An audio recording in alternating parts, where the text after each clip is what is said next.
Welcome to our video series on improving your copywriting. In this video, we'll discuss the importance of credibility.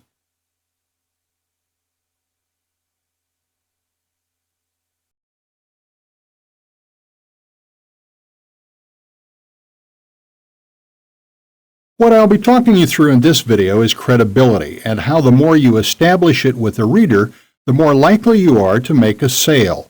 And this follows on in a way from the previous video.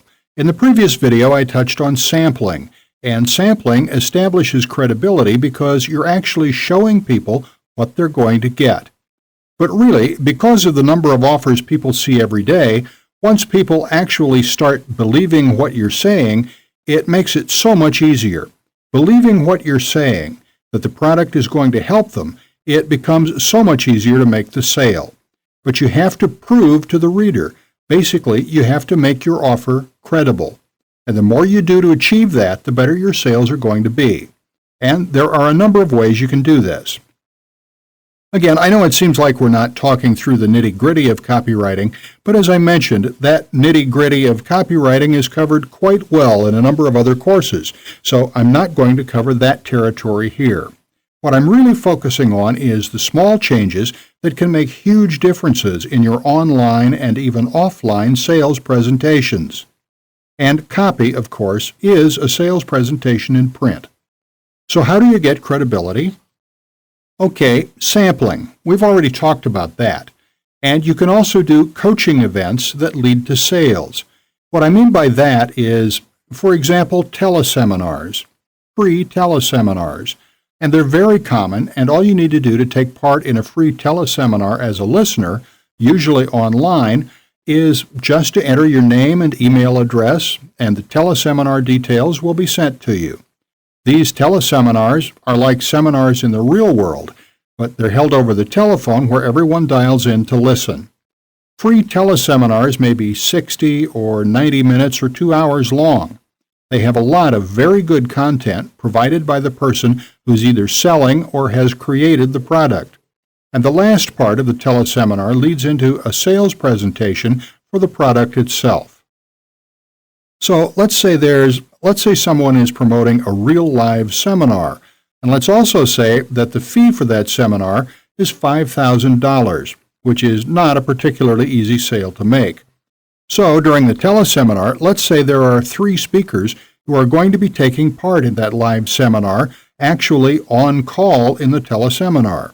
What they do is, each of them talks for a half hour on their specialized subject and what they're an expert in.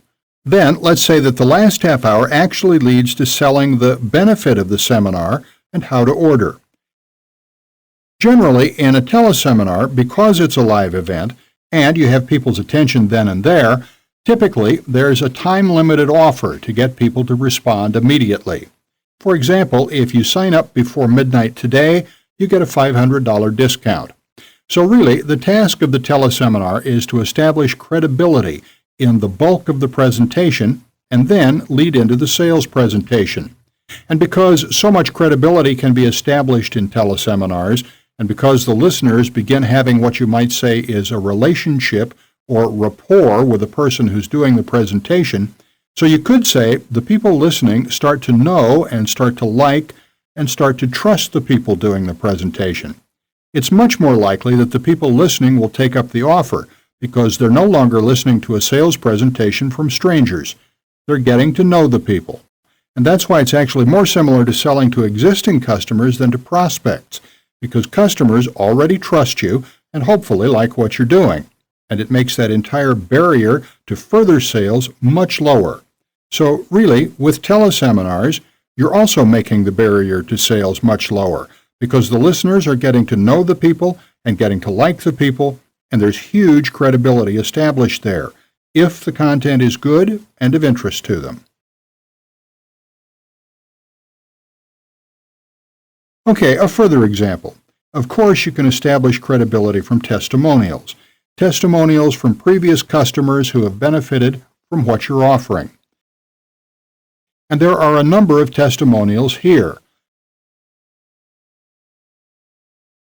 But they need to be done the right way. For example, I've seen some testimonials that say, "I liked the product, it was very interesting." That is not a good testimonial. It's positive, but it's not going to help sales because it doesn't imply any benefit. You want your testimonials benefit-driven. You want to make it clear to people the kind of benefits that are possible with the product, and it has to be the kinds of benefits that they actually want.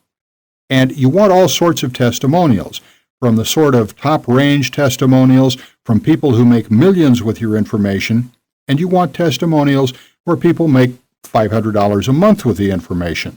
That's because people reading them are going to have different wants, different levels of interest. So the wider the range of benefits presented in the testimonials, the more you're going to cover all the different types of readers.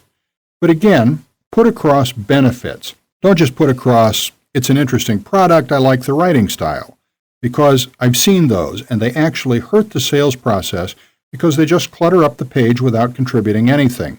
They make it, in my opinion, they make it seem that the company is so desperate for testimonials that they'll put anything up. So really, you want very persuasive testimonials. If you're short of testimonials, obviously make sure your product is very high quality, and you can even give some copies of the product away, and in return ask for a promise that you'll get a testimonial from that person. The more information you offer about the person giving the testimonial, the more it can help with the credibility too. Of course, you have to consider their privacy, but here they put the website, the annual revenues, and so on. And you can also use audio testimonials.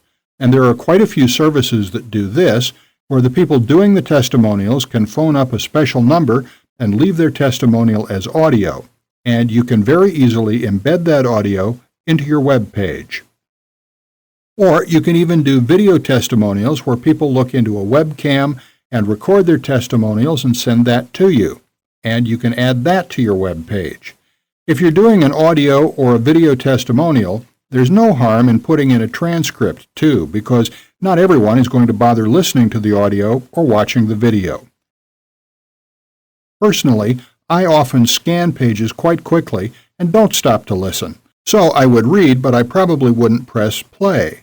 So then, if you include a transcript, you cover all the bases and all the different types of readers. Again, this is a side issue, but it's worth noting you have to remember that there are different types of readers for your copy. There are skimmers, and then people who read every single word, and probably quite a few in between. Some people are going to read every single word on your page, and others are going to skim to get the gist of it and then order. And generally, if I order, I just skim to get the gist of it and then order because I already know it's something I want. And I wouldn't spend the time reading every single word. But many people do. So you have to set up your sales presentation, your copy, for the skimmers and for the people who want all the details. But again, if you're giving all the details, make sure it's interesting. That's why formatting the page like this, in different colors, and lots of subheadlines and text that stands out, it makes your page look much more interesting, but it makes it much easier to skim as well, so the skimmers can just jump to the bit that's most relevant to them. I generally suggest that if you're doing a sales presentation, obviously don't depend on the context, and I guess you would need to see what your competition is doing and see what's working for them because different markets are going to be different. So pay attention to the competition in your market, and if the leaders are doing something different consistently, that's generally a good clue that it's working. Often, with information products, which are educational products, the entire presentation is on one page, and you just scroll down. The reason for that is if you broke it up over several pages, each potential link to the next page could mean that's a place where a percentage of your readers don't click through. So with more clicks, you're going to lose more of them, whereas if they scroll, it's a lot easier. I don't see this so much with software. Generally, with software, the sales presentation is broken up over different pages. For example, there's an FAQ page, a free download page, and so on. So you would need to pay attention to your market. And just as a final note related to this, I've seen some sales presentations that are so long and have so much embedded video, my web browser ground to a halt and I couldn't even read the page at all. And I'm probably not the only one who experienced that. So if you do really load up the page with video and audio, and it's a very long page, make sure people can actually view it successfully. So test it on a number of different computers and on different web browsers.